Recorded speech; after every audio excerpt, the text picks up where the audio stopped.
Bismillahirrahmanirrahim. Assalamualaikum warahmatullahi wabarakatuh. Alhamdulillahi rabbil alamin. Alhamdulillahilladzi bi ni'matihi tatimmus shalihat. Wassalatu wassalamu ala man ba'athahu rahmatan lil alamin. Sayyidina wa habibina wa qurrati a'yunina wa maulana Muhammadin wa ala alihi wa sahabatihi wa man sara ala nahjihi wattaba'a sunnatahu ila yaumiddin, amma ba'd. Rabbi shrah li sadri wa yassir li amri wahlul 'uqdatam min lisani yafqahu qawli. Allahumma 'allimna ma yanfa'una wanfa'na bima 'allamtana warzuqna ilman yanfa'una ya rabbal alamin. Hadratul muhtaramin, para alim ulama, para asatidzah, tokoh masyarakat dan jamaah sekalian yang dimuliakan Allah Subhanahu wa taala. Alhamdulillah kita senantiasa bersyukur pada Allah Azza wa Jalla pada kesempatan di pagi hari yang diberkahi ini, di pekan pertama dari bulan Oktober sekaligus bulan Rabiul Awal, bulan lahirnya Nabi Muhammad SAW sekaligus bulan hijrahnya Nabi SAW. Kita diberikan oleh Allah Subhanahu wa taala kesempatan untuk bisa kembali bermajelis ilmu setelah melaksanakan ibadah sholat subuh berjamaah, yang tentu kita sama-sama berharap mudah-mudahan setiap ibadah yang kita lakukan semua diterima oleh Allah Subhanahu wa taala. Untuk kelak kita berharap bisa menjadi bagian dari orang-orang yang berbahagia mendapatkan ridho dan surganya di hari akhir insyaallah. Salawat dan salam juga mari kita sampaikan kepada Sayyidil Mursalin Nabi Muhammad sallallahu alaihi wasallam, kepada keluarga beliau, pada para sahabat ridwanullah alaihim, dan tentu kepada kita semua umatnya yang istiqomah menjalani setiap sunnah Nabi Muhammad sallallahu alaihi wasallam. Bapak Ibu kaum muslimin jamaah yang dimuliakan Allah Subhanahu wa taala, tak terasa alhamdulillah kita hari ini sudah memasuki sesi yang ke-6 dari pembahasan seputar ilmu fikih waris, di mana pada sesi ke-6 ini kita akan membahas persoalan yang sangat penting di dalam ilmu waris, yang bahkan sahabat Nabi SAW Sayyiduna Abdullah ibn Mas'ud radhiyallahu anhu pernah berkata bahwa tidak boleh seseorang berfatwa tentang hukum waris kecuali dia memahami konsep yang akan kita pelajari ini, yaitu konsep hijab. Karena konsep hijab ini adalah konsep yang ditetapkan oleh syariat terkait dengan adanya suatu kondisi di mana ahli waris itu tidak mendapatkan hak waris. Artinya jemaah sekalian, jika pada pertemuan yang lalu kita sudah membahas 3 rukun waris dan ketentuannya masing-masing. Pertama adalah pewaris yang meninggal, yang kedua harta waris, dan yang ketiga adalah ahli waris. Dan kita sudah mengetahui semua siapa saja itu ahli waris. Tetapi di dalam syariat kita, Pak, seandainya pun semua ahli waris itu ada, tidak semuanya bisa mendapatkan hak waris. Nah, disinilah krusialnya, disinilah persoalannya. Karena bisa jadi ada orang yang sebenarnya dia yakin adalah ahli waris, tapi kemudian oleh syariat ditetapkan bukan ahli waris, tapi tetap menuntut. Dan akhirnya jatuhlah dia memakan harta haram. Karena kalau ada pihak lain, Pak, misalnya dia memang ditetapkan bukan ahli waris, ya hakikatnya sesuatu yang sudah dimaklumi. Misalnya seperti anak angkat, tentu nggak bisa menuntut hak waris karena memang pada asalnya bukan ahli waris. Tapi yang jadi masalah begini, syariat menetapkannya sebagai ahli waris, punya hak, merasa punya hak gitu kan. Hanya saja rupanya dia tidak tahu bahwa posisi dia tidak bisa mendapatkan hak waris. Nah, di sini yang jadi masalah. Misalnya seperti cucu yang tadi disebutkan oleh Ustadz ya, terkait dengan kasus ada orang meninggal, dia punya anak, dia juga punya cucu, ya. Jadi ahli warisnya adalah anak dari almarhum, berarti almarhumnya adalah seorang ayah, dan juga dia punya cucu, berarti kakek dari seorang cucu. Nah, di dalam hukum Islam, anak dan cucu itu betul ahli waris, tetapi cucu dalam kasus ini tidak berhak mendapatkan hak waris. Kenapa? Karena dia terhijab atau terhalangi oleh ahli waris berupa anak. Nah, ini yang jadi masalah, cucu nggak paham konsep ini. Akhirnya tetap menuntut, kan saya ahli waris, gitu kan. Nah, tapi rupanya syariat menetapkan dia bukan. Nah, disinilah maka Imam atau Abdullah ibn Mas'ud radhiyallahu anhu mewanti-wanti tidak boleh berfatwa tentang hukum waris kecuali dia paham ilmu tentang konsep hijab ini. Ya. Nah inilah yang akan kita bahas terkait dengan hubungan ahli waris dengan konsep hijab. Ya. Jadi hijab di sini jamaah sekalian kita bicara tentang sebenarnya adanya situasi ahli waris yang terhalangi atau tidak mendapatkan hak waris. Jadi kita tidak bicara tentang masalah nutup aurat ini, Pak ya. Hijab kan nutup aurat. Ya, walaupun secara bahasa hijab itu sebenarnya maknanya sama, ya terhalanginya atau dihalanginya sesuatu dari sesuatu yang lain gitu ya.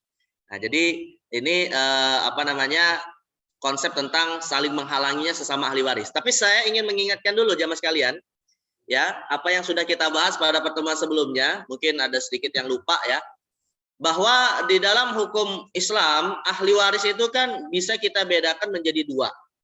Ini pondasi asalnya dulu ya yang harus kita betul-betul pahami baik-baik. Ada ahli waris internal, ada ahli waris eksternal. Ya, yang dimaksud dengan ahli waris internal, sedikit mengingatkan, adalah setiap ahli waris yang terhubung langsung kepada almarhum tanpa ada penghubung. Jadi kalau kita istilahkan bisa disebut dengan ahli waris ring pertama, langsung terhubung kepada yang meninggal.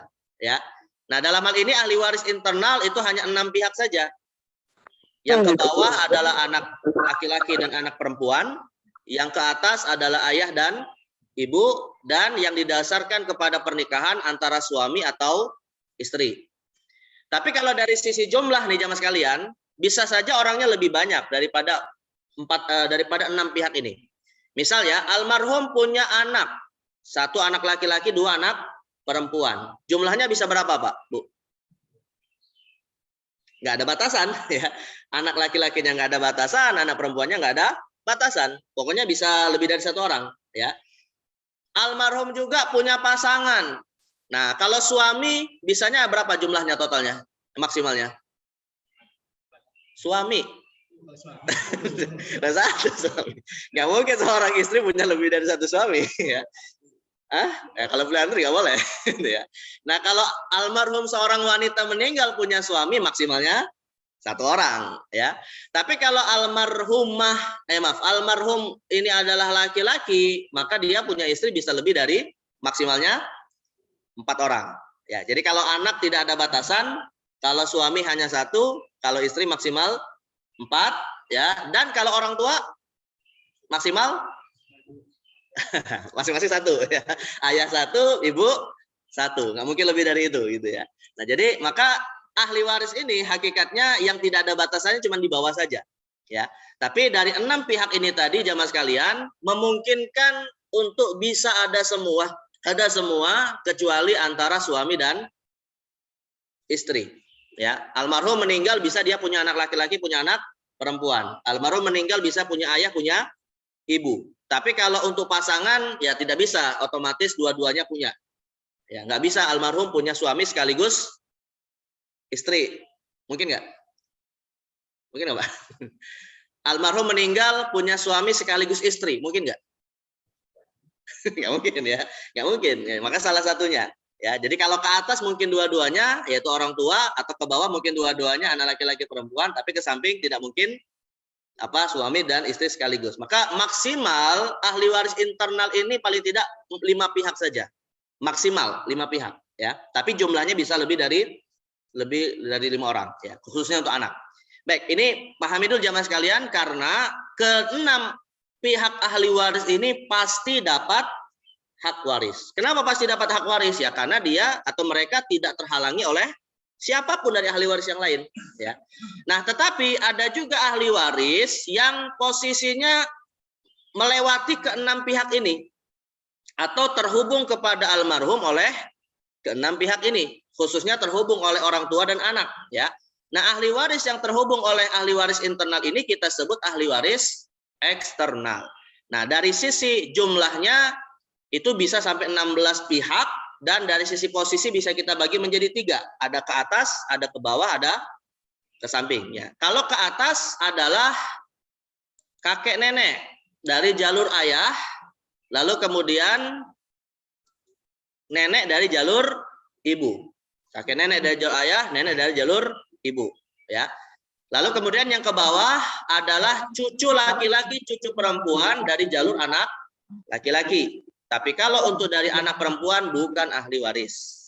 Hanya dari anak laki-laki saja.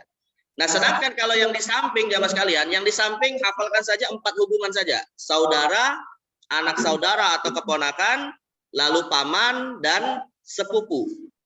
Saudara, keponakan, urutannya ya, saudara, berikutnya keponakan, ketiga paman, keempat sepupu. Urutan ini penting nih jamaah sekalian, ya.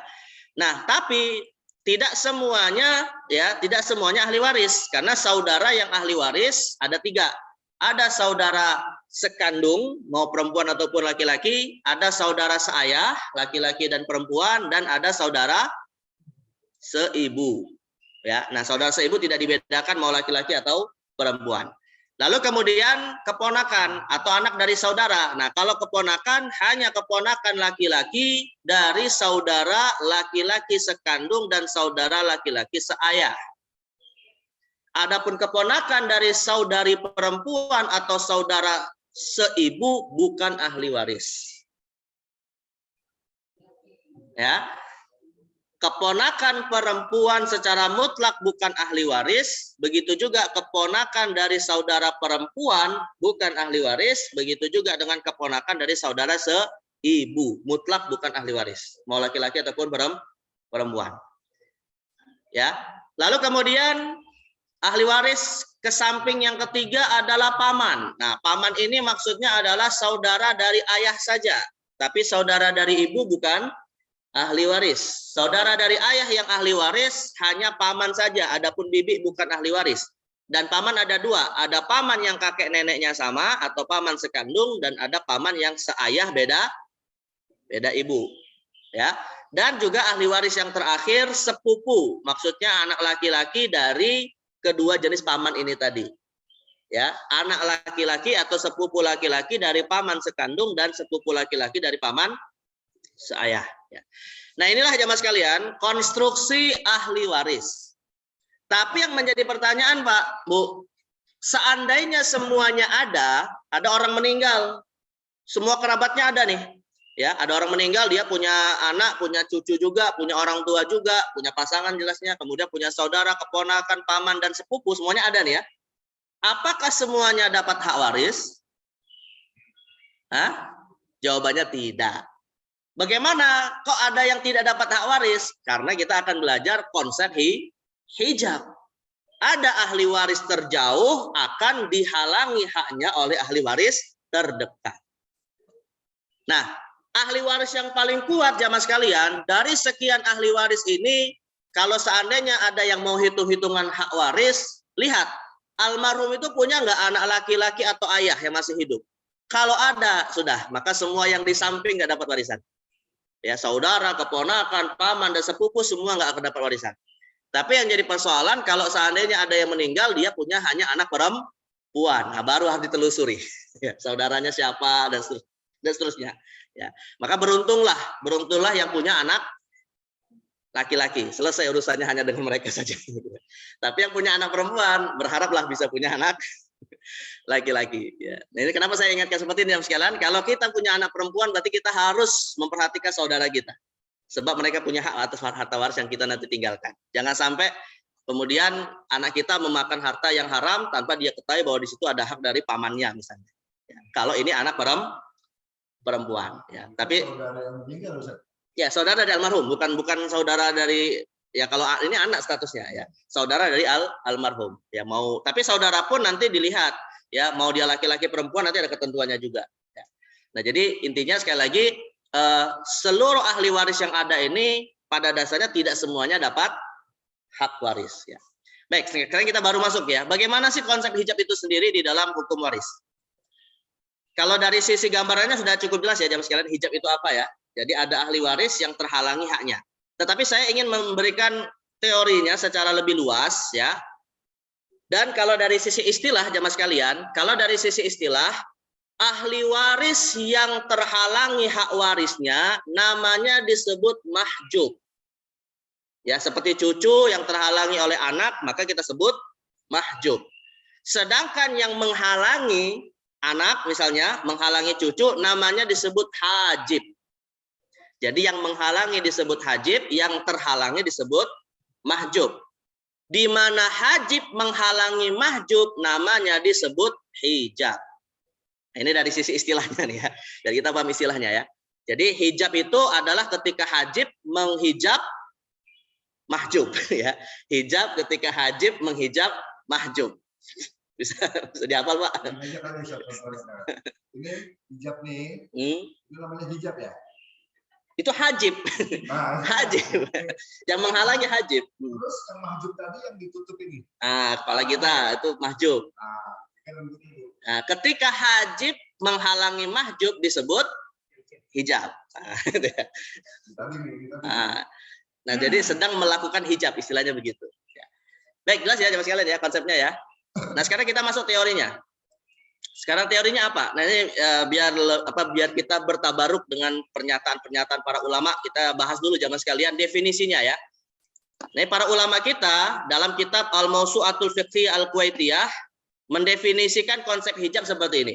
Ini kitab fikih yang disusun oleh sekelompok ulama, dikoordinir oleh Kementerian Wakaf Kuwait ya. Ada sekitar 45 jilid.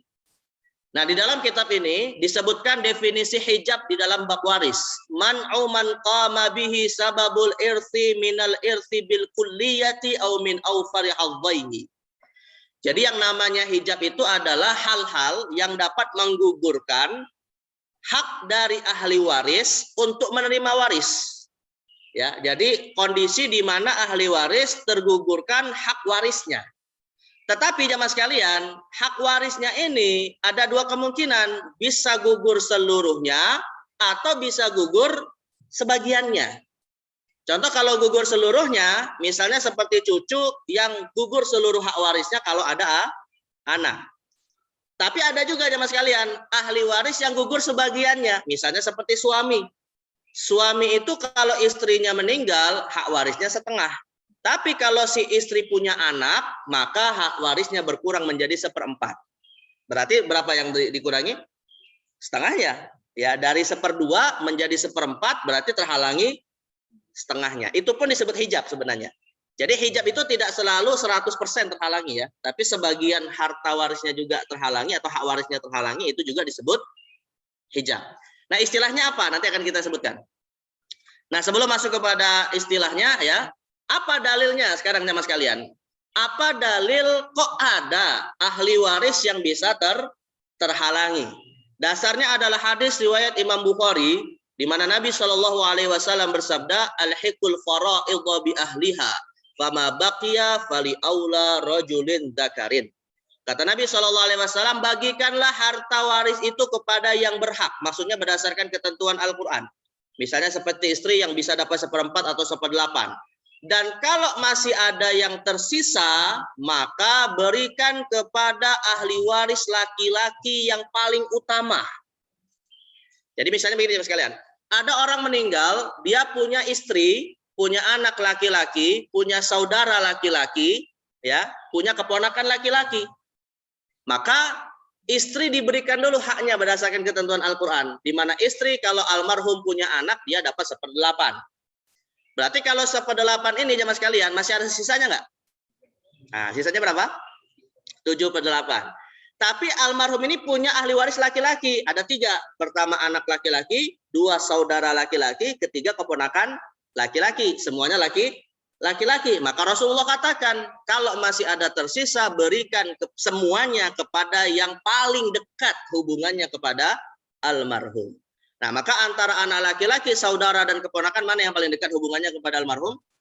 Jelas anak laki-laki. Maka 7/8 menjadi milik hak anak laki-laki. Sedangkan saudara dan keponakan inilah yang disebut mahjub. Ya, dia tidak dapat hak waris 1% pun. Ya, kenapa? Karena habis sisanya untuk ahli waris laki-laki terdekat. Makanya tadi saya katakan ya mas kalian, hafalkan kalau misalnya anak laki-laki nggak ada, hubungannya ini saudara lebih dekat daripada keponakan, keponakan lebih dekat kepada paman, dan kepaman lebih dekat daripada sepupu. Jadi kalau ada orang meninggal, Pak, kalau ada orang meninggal nggak ada ahli waris, ya, kecuali hanya keponakan dan paman misalnya. Nah, maka antara keponakan dengan paman siapa yang paling dekat hubungannya kepada almarhum? Ya, keponakan. Anak saudara itu lebih dekat daripada saudara ayah. Anak saudara, keponakan berarti ya, itu lebih dekat hubungannya daripada saudara ayah. Saudara ayah almarhum maksudnya ya. Nah, itu. Jadi maka urutannya saudara, keponakan, paman, baru sepupu. Dan ini jemaah sekalian juga termasuk urutan di dalam perwalian nikah. Urutan dalam perwalian nikah. Urutannya juga seperti itu. Ya. Maka pembagian waris pun seperti itu juga. Jelas ya? Jadi kalau seandainya ada, atau misalnya ketemu antara keponakan dengan sepupu, ya sudah berarti sepupunya nggak dapat diberikan kepada keponakannya. Dan seterusnya seperti itu. Tapi dengan syarat, tidak ada ahli waris anak, nggak ada ahli waris orang tua, itu syaratnya. Kalau ada antara bapak dengan keponakan, antara bapak dengan saudara, mana yang lebih dekat? Almarhum punya bapak, punya saudara laki-laki. Jelas bapak. Nah, berarti saudara laki-laki terhalangi dan ahli harta waris diberikan kepada ayah dari almarhum. Ya. Baik, nah ini dasar atau dalil terkait dengan ahli waris yang terhijab dan yang menghijab. Nah, kaidahnya jemaah sekalian, kaidahnya ya seperti yang tadi saya sampaikan, ahli waris terdekat kepada mayit atau pewaris yang disebut hajib menutupi bagian ahli waris yang terjauh disebut mahjub. Itu kaidahnya. Nah, sedangkan kalau untuk klasifikasinya sebenarnya para ulama meluaskan, bukan hanya yang tadi saya sampaikan.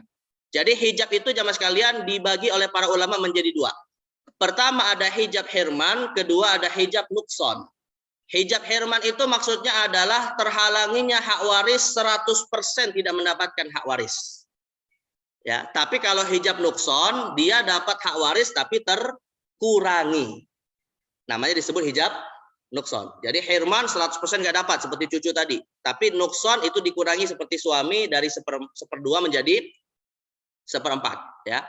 Nah, sedangkan hijab hirman yang terhalangi hak warisnya 100%, ini pun dibagi dua. Ada hijab hirman berdasarkan sifat, artinya sifat yang melekat pada ahli waris.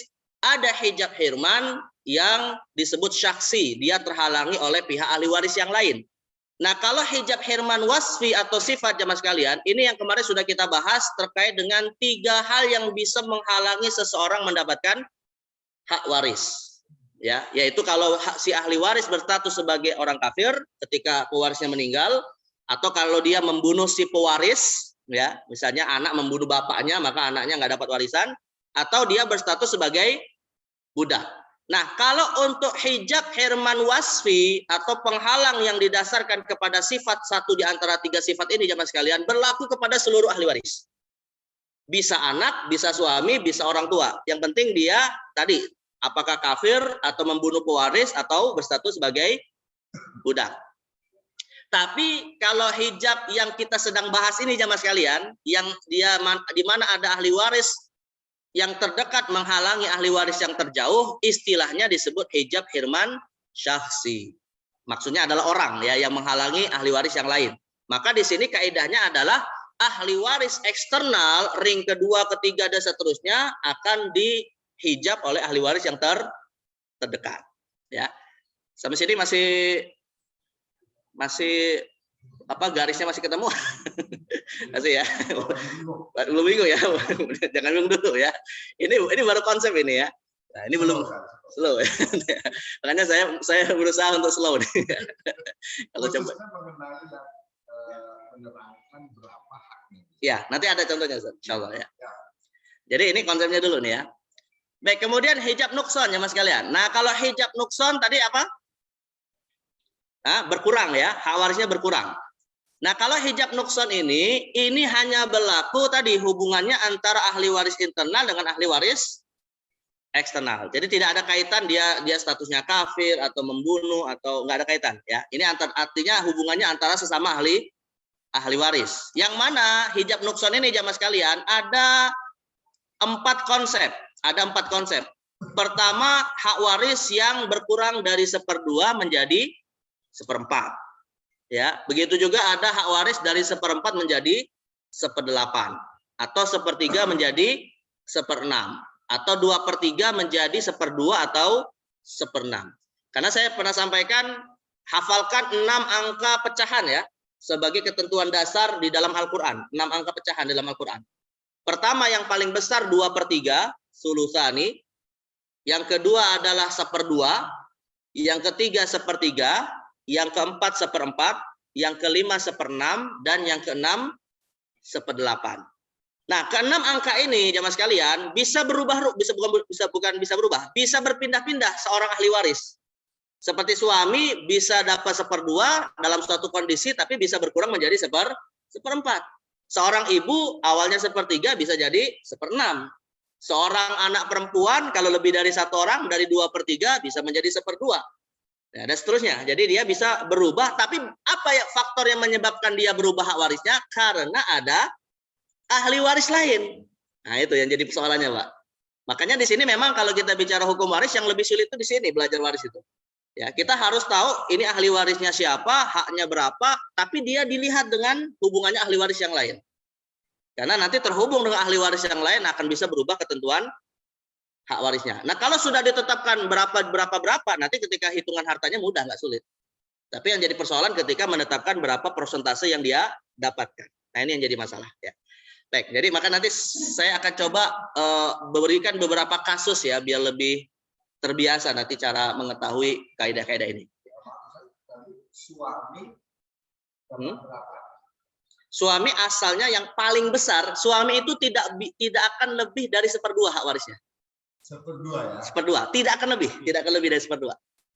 Ya, kalau istrinya tidak punya anak. Apakah anak dari sang suami ini sendiri atau anak dari suami yang lain? Seandainya si istri pernah sempat punya anak dari suami yang lain. Yang penting almarhumah istrinya tidak punya anak, maka suami dapat 1/2. Tapi kalau almarhumah istrinya punya anak, berkuranglah hak waris si suami menjadi 1/4. Nah, berkurangnya 1/2 menjadi 1/4 kita sebut hijab nukson. Kita sebut hijab nukson, ya. Jelas ya jam sekalian ya? Masih nyambung ya? Baik. Nah, insya Allah nanti dikonfirmasi lewat jam insya Allah. Nah, kemudian ini sebagai tambahan saja jamaah sekalian ya, apa hubungan antara hajib dan mahjub dari aspek terhalangi 100% atau hirman ya? Ini hanya sebagai tambahan disebutkan dalam kitab-kitab fikih. Artinya begini jamaah sekalian, dari 22 ahli waris bisa dikelompokkan menjadi 4 dari sisi terhalanginya hak waris. Pertama, ada ahli waris, ini 100% ya, bukan sebagian ya, 100% yang dia tidak dapat hak waris. Ada ahli waris yang tidak pernah terhijab dan tidak akan bisa menghijab, yaitu antara suami atau istri. Walaupun berkurang hak warisnya, tapi mereka tidak akan pernah terhijab oleh siapapun, tapi juga tidak akan pernah menghijab siapapun. Itu antara suami dan istri. Yang kedua, tidak pernah terhijab tapi sangat mungkin akan bisa menghijab. Nah, ini ahli waris yang paling kuat di dalam hukum Islam, antara anak laki-laki atau ayah kandung almarhum. Ya, tadi saya katakan. Yang ketiga, berpotensi terhijab tapi tidak akan mungkin bisa menghijab. Ini ahli waris paling ujung, yaitu sepupu laki-laki seayah. Dia sepupu laki-laki seayah itu tidak akan menghijab tapi akan mungkin sangat besar sekali akan terhijab karena dia ahli waris yang paling jauh. Dan yang terakhir, ahli waris yang berpotensi terhijab tapi juga bisa menghijab. Selain ahli waris yang tadi kita sebutkan 3 kelompok itu. Ya, misalnya cucu, saudara, keponakan, paman. Nah, itu maka mereka ini berpotensi terhijab tapi juga berpotensi bisa menghijab ahli waris terjauh, ya. Baik, ini dari sisi pengkelompokan hubungan antara hajib dan mahjub dari aspek hirman, ya. Baik, ini saya kasih contoh kasus-kasus dulu jamaah sekalian ya sebelum masuk kepada hitungan-hitungannya. Contohnya misalnya adalah anak menghijab cucu, ya.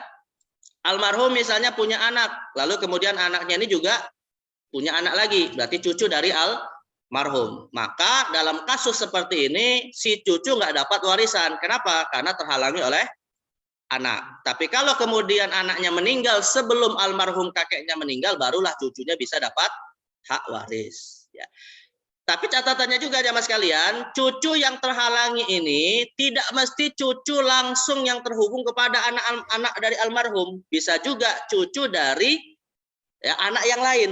Tapi dia terhalangi oleh pamannya. Yang mana pamannya di sini adalah anak dari almarhum. Misalnya almarhum punya 2 anak. Anak laki-laki 1, anak laki-laki 2. Nah, masing-masing anak laki-laki ini misalnya punya anak juga. Berarti cucu dari almarhum. Nah, rupanya salah satu di antara anak laki-laki almarhum ada yang meninggal sebelumnya.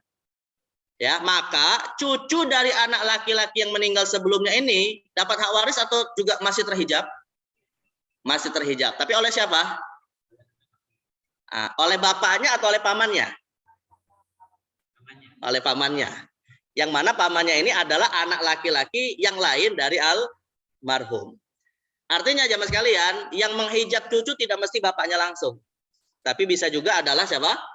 Pamannya yang merupakan anak dari almarhum. Ya, nah, ini kita kasih catatan juga nih, agar kita tidak memahami bahwa hanya cucu dari anak yang almarhum saja yang kemudian anak yang langsung terhubung oleh almarhum saja yang kemudian menghijabnya, tapi juga anak yang lain. Bahkan jamaah sekalian, anak yang lain ini juga tidak dibedakan mau dari istri pertama atau istri kedua atau istri ketiga.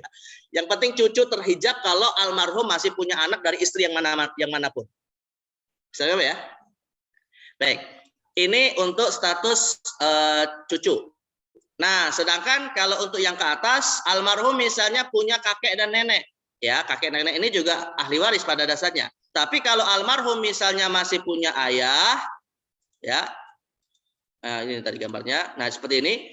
Kalau almarhum masih punya ayah, maka kakek nenek dari si ayah ini terhalangi. Tapi kalau ayahnya meninggal, barulah kakek neneknya dapat hak waris. Ya. Ini saya kasih contoh kasus jamaah sekalian. Pewaris meninggalkan 3 ahli waris, yaitu suami. Jadi seorang wanita meninggal, dia punya suami, tapi belum punya anak, ya, mungkin masih muda nikahnya. Lalu kemudian masih punya ayah dan masih punya kakek. Berarti ahli warisnya kan 3, suami, ayah, dan kakek. Harta yang ditinggalkan cukup besar, 2 triliun. Biar enak ngitungnya, Ustaz. Kalau cuma ribuan ya malas ngitungnya.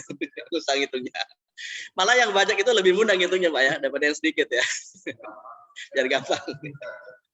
Nah, maka suaminya dapat 1/2 karena almarhumah tidak punya anak, ya, dan ayahnya dapat sisanya. Kenapa ayahnya dapat sisanya, Pak? Karena ayahnya ahli waris laki-laki terdekat yang tadi disebut oleh Rasulullah. Nah, sedangkan si kakeknya maka posisinya mahjub. Nah, kalau hartanya 2 triliun berarti suaminya dapat 2 dibagi 2 dikali 1. Kalau kita lihat pembaginya 2 ya. Berarti hak waris suami adalah 1 triliun. Sisanya 1 triliun diberikan kepada ayah. Nah, si kakek bagaimana? Nggak dapat warisan karena dia terhijab atau mahjub. Ya. Bisa dipahami kasusnya? Ya. Baik, nanti ada kasus-kasus lain yang lebih nggak tahu lebih mudah atau lebih sulit dari ini gitu ya. Jadi kita lihat. Nah, seperti yang tadi saya katakan ya Mas kalian, ya. Ada 2 ahli waris yang paling kuat di dalam struktur ahli waris. Pertama adalah anak. Anak itu akan menghijab paling tidak 13 pihak ahli waris. Nih, lihat gambarnya jam sekalian. Di sini kita belum memasukkan anak. Dalam slide ini kita belum memasukkan anak. Dari seluruh ahli waris yang ada, anak belum dimasukkan. Tiba-tiba kita masukkan anak di sini, anak laki-laki. Maka ketika anak laki-laki ada, seluruh yang berwarna hijau ini akan terhalangi atau tidak dapat hak waris. Nah, jadi anak akan menghalangi ahli waris di samping saudara, keponakan, sepupu, dan paman. Begitu juga dengan cucu. Tapi anak tidak menghalangi yang ke atas, Pak. Anak tidak menghalangi ke atas. Jadi anak itu hanya menghalangi yang ke bawah dan yang ke samping. Ya. Tapi syaratnya adalah anak laki-laki. Adapun anak perempuan tidak. Anak perempuan nanti ada ketentuan tersendiri. Begitu juga ketika kita misalnya melihat dalam struktur ahli waris ini tidak ada ayah. Tiba-tiba kita masukkan ayah dari almarhum. Maka ayah dari almarhum akan menghalangi juga sama 13 pihak ahli waris. Artinya siapa yang dihalangi oleh ayah? Pertama yang ke atas, kecuali nenek dari ibu, ya, dan ke samping saudara, keponakan, sepupu, dan paman, tapi tidak menghalangi yang di bawah. Jadi ayah itu menghalangi yang ke atas dan ke samping, tidak menghalangi yang bawah. Anak laki-laki menghalangi yang bawah dan ke samping, tidak menghalangi yang ke atas. Ya, jadi ahli waris yang terkuat dalam hukum Islam ada dua, siapa? Anak laki-laki dan ayah. Ya, ayahnya ayah kandung, bukan ayah angkat, ayah tidak atau apa, ayah kandung. Ya. Nah, ini struktur ahli waris dan konsep hijabnya. Nah, sekarang kita lihat jamaah sekalian urutan hijab hirman ya.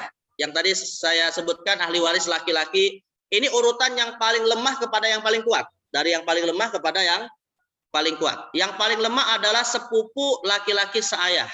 Maka dia terhijab oleh sepupu laki-laki sekandung. Dua-duanya juga terhijab oleh paman seayah.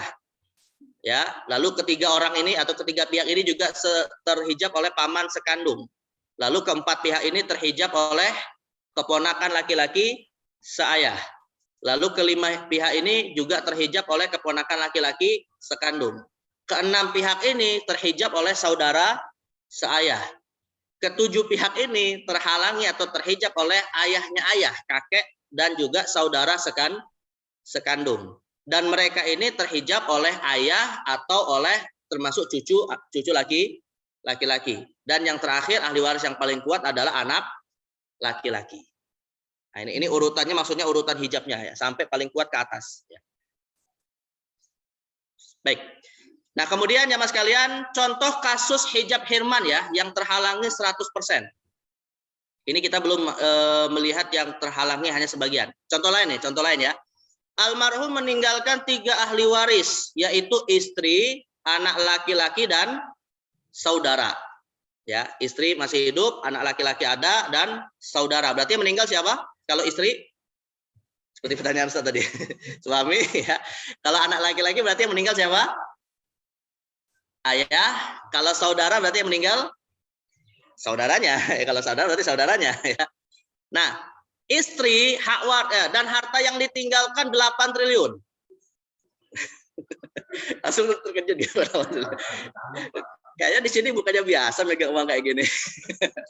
Saya khususan kayak gitu, Pak. Jadi angkanya yang besar-besar. Nah, jadi istri ya dapat 1/8. Kenapa istri dapat 1/8? Karena almarhum punya anak ya. Nah, maka istri dapat 1/8, anak laki-laki sisa, sedangkan saudara berarti posisinya mahjub, terhalangi oleh siapa? Anak laki-laki. Nah, kalau hartanya 8 triliun, berarti 1/8 dari 8 adalah 1 triliun. Si anak laki-laki, maksudnya saya salah tulis itu. Nah, si anak laki-laki hak warisnya bukan 1, tapi berapa? 7 triliun. Ya. Anak laki-laki maka hak warisnya 7 triliun.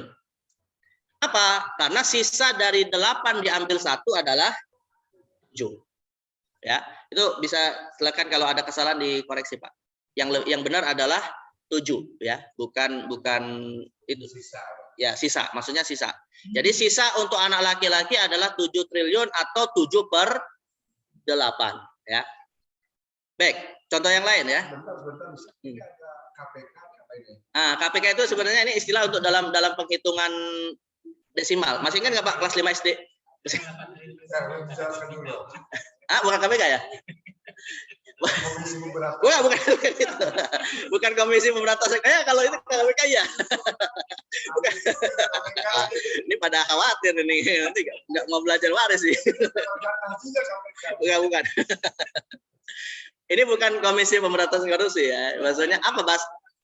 Apa istilahnya Pak? Kita di matematika itu apa? Komisi pembagian terkecil gitu ya. Koefisien pembagi. Nah, itu istilah itu. Jadi bukan KPK ini ya. Nah, ini biar nggak salah paham. Biar hati-hati artinya. Baik. Nah, jadi itu maksudnya ya. Nah, contoh yang lain. Pewaris meninggalkan 3 ahli waris lagi nih. Istri, ayah, dan saudara laki-laki. Jadi di sini posisi anak berubah menjadi siapa? Ayah. Ya. Nah, istrinya Pak dapat 1/4. Kenapa istri dapat 1/4? Kok berubah dari 1/8 menjadi 1/4? Nah, karena suaminya nggak punya anak. Nah, itu makanya bisa berubah kan, Pak ya? Ya, bisa berubah ya. Sedangkan ayahnya dapat sisa, ayah dari almarhum maksudnya ya, dapat sisa. Lah kalau harta warisnya 4 triliun, berarti istrinya dapat 1 triliun dari 4 triliun, sisanya ayahnya dapat 3. Sedangkan saudaranya mahjub. Nah, seandainya nih jamaah sekalian, seandainya hartanya masih 8 sama seperti sebelumnya, Pak. Berarti istri dapat berapa? Kalau misalnya hartanya, ini kan hartanya saya paskan itu Pak ya, dengan pembaginya ya. Lah kalau hartanya misalnya 8 triliun, berarti istri yang dapat 1/4 berapa hak warisnya? 2, berarti ayahnya dapat 6 sisanya. Ya, nah itu. Jadi apa namanya? Ini angka 4 karena kita paskan saja biar mudah menghitung dari pembaginya yaitu 1/4 ya. Nah, sedangkan saudaranya mahjub. Kenapa? Karena kenapa saudaranya mahjub jemaah sekalian? Ada ayah. Karena ayah adalah ahli waris laki-laki terdekat dan saudara masih terjauh. Ya. Baik, contoh lain jemaah sekalian. Pewaris meninggalkan 3 ahli waris, yaitu istri, saudara laki-laki kandung, dan keponakan laki-laki. Istrinya ada, tapi dia nggak punya anak, nggak punya orang tua, namun punya saudara dan punya keponakan. Saudaranya laki-laki, keponakannya juga dari si saudara laki-laki ini. Ya, nah harta yang ditinggalkan misalnya 4T juga. Nah, maka istrinya dapat 1/4, saudara laki-lakinya dapat sisa, keponakannya mahjub karena keponakan lebih jauh daripada saudara. Berarti sama seperti kasus sebelumnya, kalau hartanya 4 triliun, berarti istrinya dapat 1, sedangkan saudara laki-laki kandung dapat 3.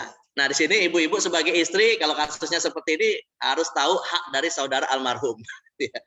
Karena kalau misalnya para istri tidak memahami hukum waris, udah 4 triliun ini kira-kira diapain ini? Ada seorang suami meninggal ya, dia punya saudara tapi nggak punya anak, nggak punya orang tua, punya istri. Harta warisnya 4 triliun, biasanya diapakan kalau di masyarakat kita, Pak? Padahal kan biasanya yang menguasai harta itu siapa? Istri kan? Ada 2 kemungkinan sih, Pak. Ada 2 kemungkinan. Kalau di masyarakat kita yang mungkin saja secara gender tidak terlalu dibedakan, maka biasanya istri akan menguasai. Malah saudara nggak enak kalau ingin menuntut. Tapi ada juga, Pak, di dalam beberapa tradisi seperti di kalangan Arab jahiliyah, kalau ada seorang meninggal dan nggak punya anak, itu nanti semua hartanya diambil oleh saudaranya. Istrinya malah diusir dari rumah suaminya. Ada nggak kasus seperti itu, Pak? Saya pernah kemarin bahas juga masalah fikih waris, ada kasus seperti ini, Pak. Ya, ketika almarhum nggak punya anak, udah saudara-saudaranya melihat cuma istrinya diusir dari rumah suaminya. Akhirnya dikuasai oleh saudara almarhum. Nah, ini juga keliru ya. Tapi yang benar istrinya dapat 1/4, sisanya milik saudara 3/4. Kecuali kalau punya anak, maka saudaranya nggak bisa menuntut. Ya. Nah, ini hijab Hirman. Masih ada waktu nggak, Pak? Kayaknya udah ada isyarat tadi. Nah, untuk yang sisa ini mungkin silakan bisa dipelajari sendiri ya jamaah sekalian. Ini sebenarnya hijab nukson yang dapat 1/2 jadi 1/4 dengan syaratnya, yang dapat 1/4. Misalnya suami itu dari 1/2 bisa jadi 1/4 dengan syarat-syarat yang di samping itu syaratnya ya. Kemudian istri bisa dapat 1/4 tapi bisa jadi 1/8 dengan syaratnya. Ayah sisa tapi bisa jadi 1/6. Ibu dari 1/3 menjadi 1/6. Anak perempuan bisa 2/3 kalau jumlahnya lebih dari 1 orang, tapi bisa jadi 1/2 atau bisa dia nanti mendapatkan ketentuan 2/1 kalau ada anak laki-laki, ada anak perempuan ya. Kemudian begitu juga dengan yang lain, bahkan ada sampai bisa 4 kondisi. Saudara kandung itu bisa dapat saudara perempuan ya, 2/3, bisa dapat 1/2 atau 1/6 atau sisa. Kemudian saudari perempuan juga bisa begitu, bisa 2/3, 1/2, 1/6 dan sisa. Saudari perempuan 1/3, 1/6. Saya mungkin tidak terlalu ingin membahas ini, Pak, karena lagi-lagi kalau kita meninggal, kita punya anak laki-laki, Pak, sebenarnya yang rumit ini nggak akan dibahas, gitu ya. Kalau punya anak laki-laki itu aja syaratnya, gitu ya. Jadi serumit-rumitnya hukum waris yang kita bahas ini, Pak, nggak akan dibahas kalau punya anak laki-laki. Makanya saya percepat aja lah, nanti silakan dipelajari sendiri. Makanya yang belum punya anak laki-laki, kalau Bapak ini enak tidak punya anak lagi, selesai urusan. Nah, tapi kalau punya anak perempuan ini harus dipelajari ini ya. Nah, ini kalau ada perempuan harus pelajari ini, konsep ini. Nah, contoh kasus hijab nukson. Ya, contoh kasus hijab nukson, yang tadi sudah kita sebutkan, istri ya dari 1/4 ketika yang ahli warisnya adalah ayah, sedangkan istri bisa dapat 1/8 kalau ahli warisnya adalah anak laki-laki, sedangkan saudara mahjub. Ya, begitu juga dengan suami jamaah sekalian. Suami itu hak warisnya adalah 1/2. Ya. Kalau almarhumah istrinya nggak punya anak, meskipun punya ayah, tapi kalau almarhumah punya anak, maka hak warisnya adalah 1/4. Sekalipun ini contoh saya tutup di sini mungkin Pak ya. Saya tutup di akhir ini Pak. Di mana ada kasus anaknya bukan perempuan tapi anak ada kasus anaknya bukan laki-laki tapi anak perempuan. Jadi almarhumah wanita punya ahli waris suami, anak perempuan dan ayah. Suami itu tetap dapat 1/4. Suami tetap dapat 1/4 meskipun anak yang ditinggalkan itu perempuan, tidak mesti laki-laki. Ya. Nah, maka suaminya dapat 1/4, anak perempuannya dapat 1/2, bukan sisa. Karena dia perempuan. Nah, sedangkan sisanya dilihat ahli waris laki-laki terdekat adalah ayah. Nah, kalau harta warisnya 8 triliun, berarti suami ya yang dapat 1/4 dapat 2 triliun. Anak perempuan yang dapat 1/2 berarti dapat 4. 2 ditambah 4, 6, sisanya adalah 2. Maka 2 triliun diberikan kepada si ayah. Ya, nah, ini apa? Kalau kasusnya anak perempuan. Ya. Nah, ini ada kasus-kasus yang lain. Ya, silakan nanti ada ini ya, silakan dipelajari Pak ya di apa namanya di kertas yang sudah dibagikan. Baik, mungkin ini yang bisa saya sampaikan terkait dengan konsep hijab ya. Terkait dengan konsep hijab di dalam hukum waris, mungkin mudah-mudahan cukup jelas. Tapi kalau ada yang mau dikonfirmasikan, kami persilakan. Ya, silakan. Baik, Ustaz, terima kasih. Cukup jelas banget ya, Ustaz. Baik, Ustaz. Insyaallah, ya paling tidak ada hal yang kita dapatkan di sini. Kan yang paling rumit itu Ustaz adalah ketika terjadi kasus tsunami di Aceh. Yang itu kan banyak yang meninggal, siapa kita nggak tahu siapa. Nah ini mungkin serumit yang barangkali yang ada di sini. Ya.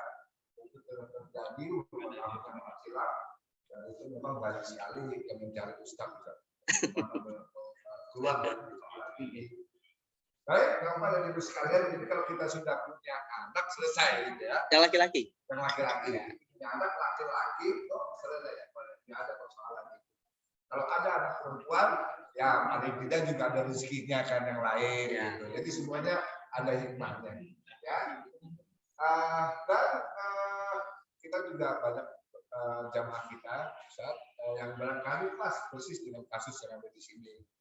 Saya kasih contoh misalnya, maaf, saya ya, supaya biar jelas, ini kan Pak Usman, ya, saudara kita, jamaah kita.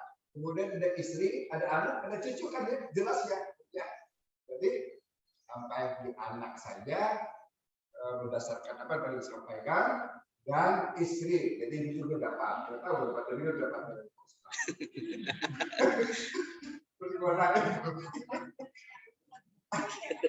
contoh saja biar lebih jelas ya. Ya. Istri anak. Sementara yang jomblo ke bawah ini itu sekali mahjub. Mahjub pada saat itu, tapi suatu saat bisa jadi itu menjadi ahli waris. Ya. Ya. Dari pewaris yang lain. Ya. Kemudian ada bapak-bapak kita yang punya anak hanya laki-laki, gitu kan? Pak Sony, terus laki-laki itu, ya, nggak rumit ya Pak. Ya. Cuma saya nggak tahu berapa triliun lah.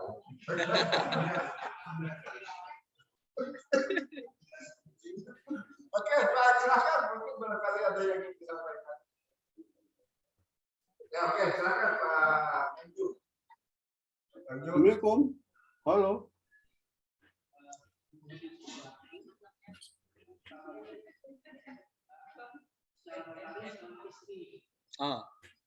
Suami maksudnya membeli sesuatu di atas namakan istri.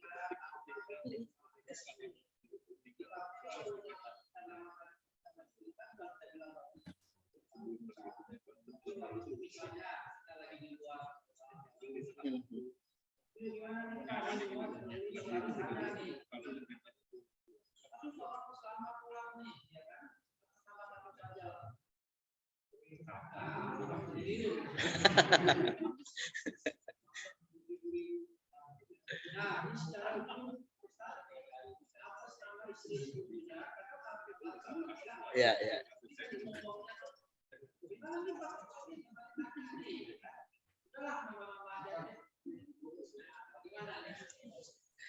Baik.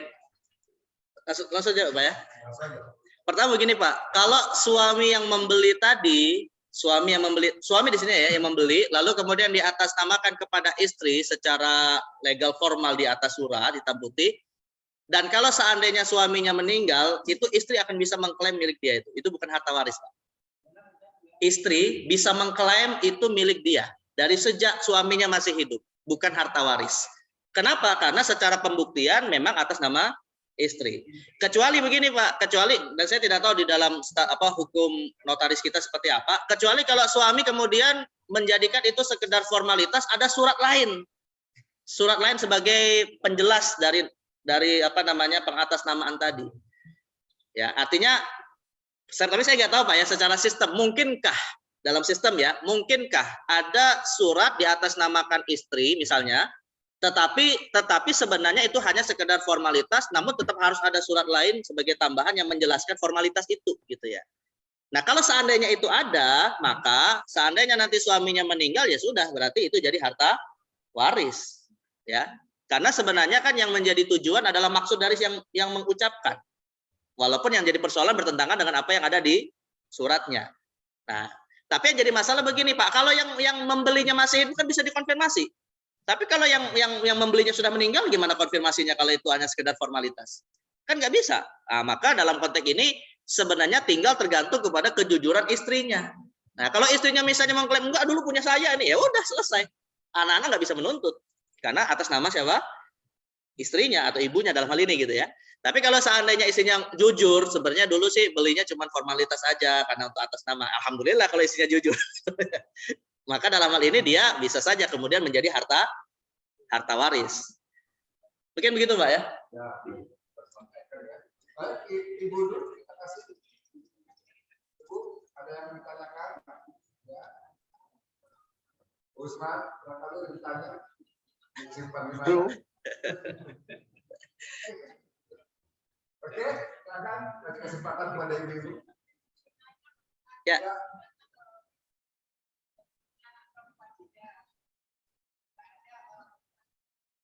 Halo, Assalamualaikum. Anak perempuan 3. Oh, ahli warisnya hanya anak perempuan saja. Masih punya pasangan nggak yang hidup? Masih punya pasangan yang hidup nggak? Yang meninggal siapa nih? Yang meninggal ayahnya meninggal, kemudian punya anak perempuan 3.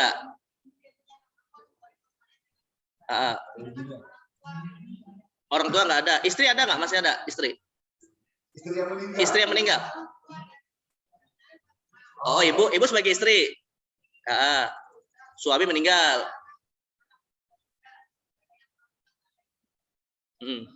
Baik. Tapi suami punya saudara ya? Punya suami punya saudara.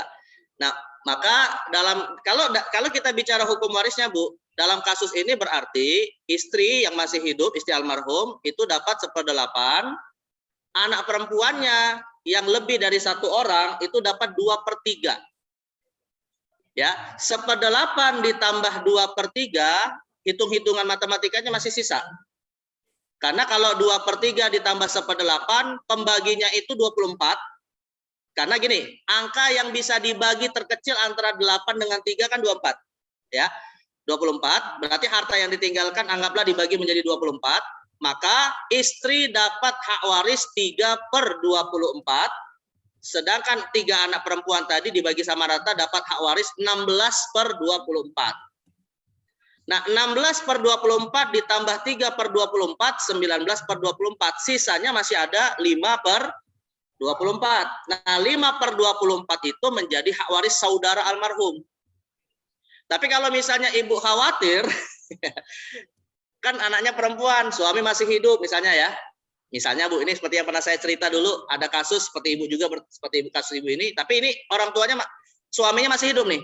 Suaminya masih hidup, istrinya masih hidup, tapi dia khawatir karena anaknya cuman perempuan dan ingin semua harta warisnya dimiliki oleh anak perempuan. Ya, kalau misalnya seperti itu, saya kasih jawaban sebagai solusi. Pertama, berharaplah masih bisa punya anak laki-laki. Kalau masih hidup orang tuanya. Tapi kalaupun misalnya sulit untuk punya anak laki-laki, maka sejak masih hidup suaminya tadi itu bisa menghibahkan sebagian besar hartanya untuk anak perempuan. Solusi ya. Itu solusinya. Nah, sisanya kan tinggal sedikit kan? Nah, itu maka sisanya inilah yang tadi dibagi 24 itu. Si anak perempuan, si istri dapat 3/24, anak perempuan 16/24, saudara almarhum 5/24. Nah, jadi solusinya begitu ya. Tapi dengan syarat suaminya masih hidup dan dia mau menghibahkan. Tapi kalau udah terlanjur meninggal, Bu, kalau sudah terlanjur meninggal ya sudah, kita terima ketentuan Allah. Cara membaginya seperti yang tadi saya sebutkan. Ya, kita nggak bisa mengotak-atik karena itu Allah yang membagi. Jelas, Bu ya? Ya. Baik, Bapak dan Ibu sekalian. Halo, Assalamualaikum. Ada di situ. Ya. Cek dari chat. Chat. Oh, ini ada satu nih, chat. Saya baca ya. Saya baca atau saya baca ya? Langsung saja. Karena di saya nggak muncul. Muncul ini aja. Jika ahli waris meninggal dunia, apakah termasuk harta haram jika tidak ada pembagian warisan? Oh, baik. Artinya gini, jemaah sekalian, kita sudah bahas pada pertemuan yang lalu ya, bahwa syarat harta itu bisa diwariskan adalah harta yang halal secara penghasilan dan secara zat, sekaligus tidak dalam posisi sedang sengketa dengan pihak lain. Itu syarat harta disebut harta waris. Walaupun di jamaah sekalian, walaupun bisa saja ada kondisi orang mewariskan harta yang tidak dalam posisi sengketa, tapi dia haram dan ahli warisnya nggak tahu. Sekaligus juga si pewaris sebelum meninggal nggak kasih tahu. Nah, kalau kasusnya ahli waris nggak tahu ya sudah, dia tidak berdosa menanggung harta haram yang dia warisi. Tapi yang bertanggung jawab tentunya adalah si pewaris. Ya, yang sudah meninggal. Tapi kalau misalnya begini Pak, si ahli waris tahu, ya mohon maafnya si ahli waris ini tahu, oh rupanya bapak ini mohon maaf, contoh sederhana aja Pak ya, ini kita pakai fatwanya Majelis Ulama Indonesia. Misalnya fatwa Majelis Ulama Indonesia mengatakan bahwa bunga bank itu riba. Ya, saya tidak mau bicara korupsi atau apa Pak, takutnya ada yang tersindir. Enggak, mudah-mudahan enggak ada yang tersindir. Tapi misalnya yang sering kita lakukan Pak adalah kita nyimpan uang di bank konvensional. Nah, biasanya kan kalau di buku rekening itu ada ya bunganya ya. Nah, bunganya itu ada. Kita tetap boleh Pak mengambil apa yang menjadi pokok tabungan kita. Karena itu halal milik kita, pokok tabungan kita. Tapi yang jadi masalah adalah nilai bunganya. Nah, ahli waris dapat hak waris nih berupa rekening bank. Banknya bank-bank konvensional. Ya, maka dalam hal ini mereka harus menyisihkan dulu mana yang itu adalah tabungan pokok almarhum dan mana yang menjadi bunganya. Nah, bunganya ini diapakan? Bunganya ini disedekahkan.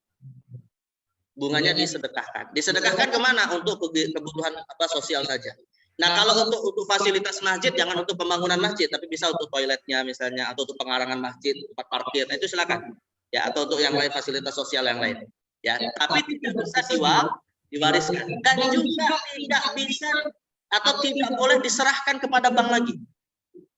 Jangan diserahkan ke bank lagi, Pak, karena bank akan menggunakannya sebagai alat untuk memberikan kredit ribawi. Nah, maka dalam kasus ini harta haram itu ada dua sebenarnya jemaah sekalian. Harta haram itu ada dua.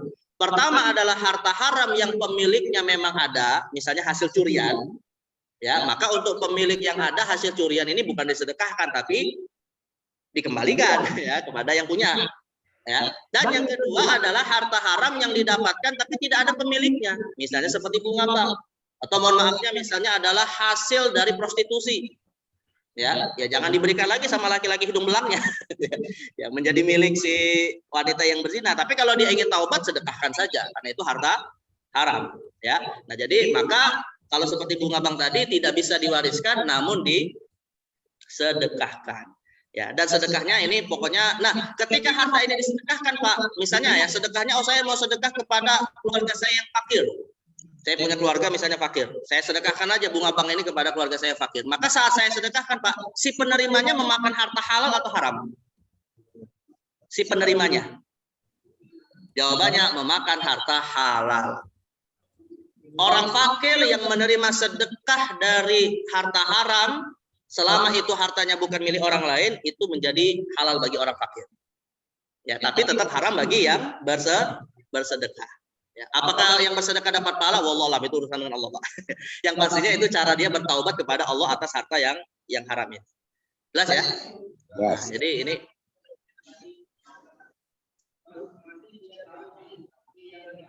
Halo. Assalamualaikum. penerimanya ya, penerima sedekahnya tetap halal menerima. Iya, si penerimanya tetap halal, Pak. Makanya saya beberapa kali ditanya ya. Pernah saya ditanya begini, Pak. Oleh mahasiswa-mahasiswa yang memang butuh biaya dan seterusnya, dapat beasiswa dari bank-bank konvensional, dari dana CSR-nya gitu ya. Lalu kemudian mereka katakan, mereka nanya, ini kita dapat beasiswa halal apa enggak? Saya katakan, kalau memang dana-dana itu tadi dianggap sebagai bentuk sedekah karena ingin bertaubat dari bank ribawi, dari bunga-bunga ribawi, nah, maka penerimanya dari para mahasiswa itu menerimanya dengan cara yang halal. Dan bahkan alhamdulillah Pak, beberapa lembaga sosial di kita sebelumnya yang pernah saya dengar informasinya Pak ya, walaupun sebelum dinonaktifkan ACT ya, aksi cepat tanggap ya. Ini sebelum dipersoalkan oleh pemerintah, itu punya divisi khusus yang mengumpulkan harta haram seperti ini di bank-bank konvensional. Dan akhirnya mereka ambil lalu disalurkan di lembaga-lembaga sosial atau kebutuhan sosial, termasuk beasiswa. Kenapa Pak? Karena mahasiswa itu penerima beasiswa bukan mustahik zakat. Mahasiswa itu bukan mustahik zakat sebenarnya. Ya, kalau misalnya di atas namakan fisabilillah itu masih diperdebatkan oleh para ulama. Karena fisabilillah itu maksudnya peruntukan perang. Ya, adapun untuk mencari ilmu ada yang mengatakan fisabilillah, ada juga yang mengatakan tidak. Maka kalau untuk zakat ya sebaiknya tidak dilakukan. Tapi kalau lewat dana yang lain itu bisa diberi lewat dana-dana seperti ini. Makanya lembaga-lembaga sosial juga penting yang muslim khususnya ya, mendekati bank-bank konvensional yang cukup besar di negeri kita untuk mengumpulkan dana-dana haram ini tadi. Dana-dana haram ini tadi. Jelas lah ya? Jelas. Persoalannya sekarang apakah sama riba dengan bunga? Nah, itu yang nanti mungkin bisa diperdebatkan lagi ya. Betul. Makanya saya katakan ini kita pakai fatwa Majelis Ulama Indonesia, karena masih diperdebatkan. Baik, Bapak dan Ibu sekalian. Mohon maaf. Ini rupanya keliru jawaban pertanyaannya. Yang pertanyaan yang tadi sebelumnya nih. Oh iya, yang di ini ya. Maksudnya saya hukumnya gimana jika keluarganya tidak melaksanakan pembagian waris? Oh, saya pikir sumber hartanya haram. Maksudnya kalau keluarganya tidak membagi sesuai hukum Islam ya? Ya. Ya, kalau misalnya belum dibagi, ini kepada yang bertanya siapa nih? Pak Yes ya? Pak Yes Safari. Wah, keren juga nih. Yes Safari. Jawabannya begini, sederhananya, kalau misalnya tidak dibagi sesuai hukum Islam, tapi belum dibagi, ya hakikatnya harus dilakukan amar ma'ruf nahi mungkar. Karena jelas itu adalah kemungkaran yang diluruskan. Ya, dan caranya bagaimana? Ya diingatkan bahwa tentang harta itu, bahwa itu milik Allah dan seterusnya, bukan milik ahli waris. Maka harus dibagi sesuai ketentuan Allah. Ya, diingatkan tentang kedekatannya dengan Allah Subhanahu Wa Taala. Tapi kalau misalnya sudah terlanjur, Pak, nah ini yang jadi persoalan nih. Kalau sudah terlanjur dibagi dan sudah terlanjur 20 tahun yang lalu. Kira-kira bisa direvisi nggak gitu ya? Kalau apalagi kalau misalnya yang menerimanya itu dan itu tidak sesuai hukum Islam sudah meninggal sebagian, nah kan ribet ini Pak. Ya, sudah tidak sesuai hukum Islam dan meninggal lagi yang sudah menerimanya ya. Nah, maka solusinya kalau menurut saya wallahu bisawab, pertama yang masih hidup banyaklah istighfar. Dan banyaklah istighfar yang dihadiahkan kepada yang sudah meninggal. Karena itu kesalahan jelas ya. Dan yang kedua, yang merasa hak warisnya dikurangi, walaupun sebenarnya misalnya gini Pak, antara anak laki-laki perempuan dulunya sepakat bagi sama rata. Berarti kan ahli waris laki-laki terdolimi sebenarnya karena hak dia diambil oleh yang perempuan kan. Nah, maka apalagi saudaranya sudah meninggal misalnya, sudah dia relakan saja hak waris dia yang diambil itu kepada yang menerima lebih banyak. Tapi kalau misalnya ingin menuntut juga bagaimana? Sebaiknya menurut saya sih tidak usah, karena akan berpotensi menimbulkan konflik. Nah, tinggal yang relakan saja lah, dan insya Allah itu dapat pahala, apalagi juga untuk menghubungkan hubungan baik dengan sesama saudara. Nah, tapi kalau udah meninggal ya banyak-banyak istighfar untuk yang meninggal. Ya gitu Pak. Allah bersama. Baik, terima kasih Ustadz atas kajian hari ini, dan sebenarnya Iya, sampai kapanpun hingga berakhir, Ustaz. Karena seru ini. Karena apalagi angkanya sampai triliunan, Ustaz. Teman dapat nggak, Ustaz, teman? Dapat sedekahnya aja. Baik, Bapak dan Ibu sekalian, itulah kajian kita pada hari ini. Dan insya Allah kita akan ketemu kembali bulan depan ya. Tentang fikih waris ke-7.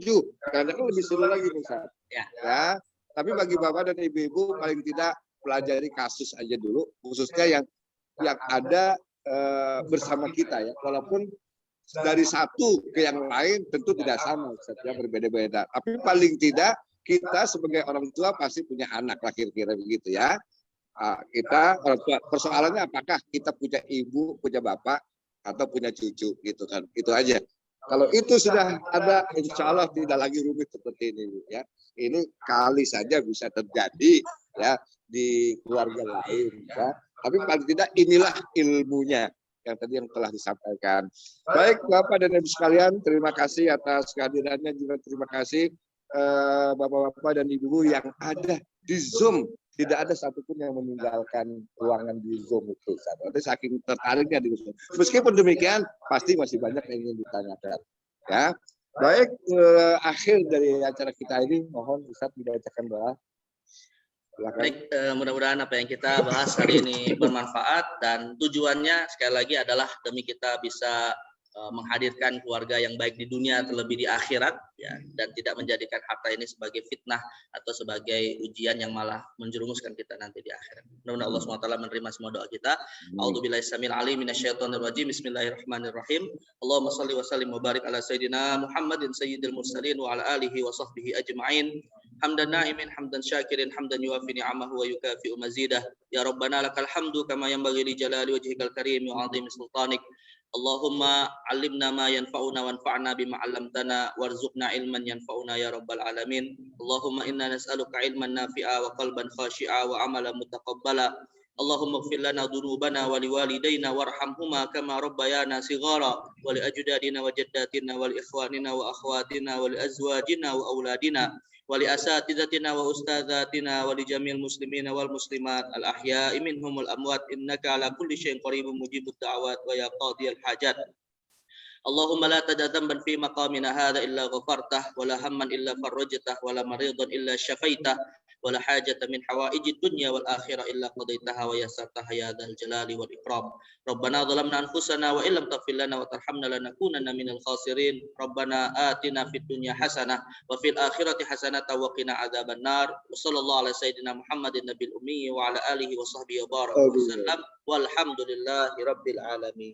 Amin ya rabbal alamin. Dengan doa tadi maka berakhir pula acara kita, pengajian kita pada pagi hari ini. Terima kasih Ustaz. Sekali lagi terima kasih Bapak-bapak dan Ibu-ibu. Terima kasih yang ada di Zoom semua atas kebersamaannya. Saya pembawa acara, mohon maaf bila ada kata-kata yang kurang berkenan. Wassalamualaikum warahmatullahi wabarakatuh. Waalaikumsalam.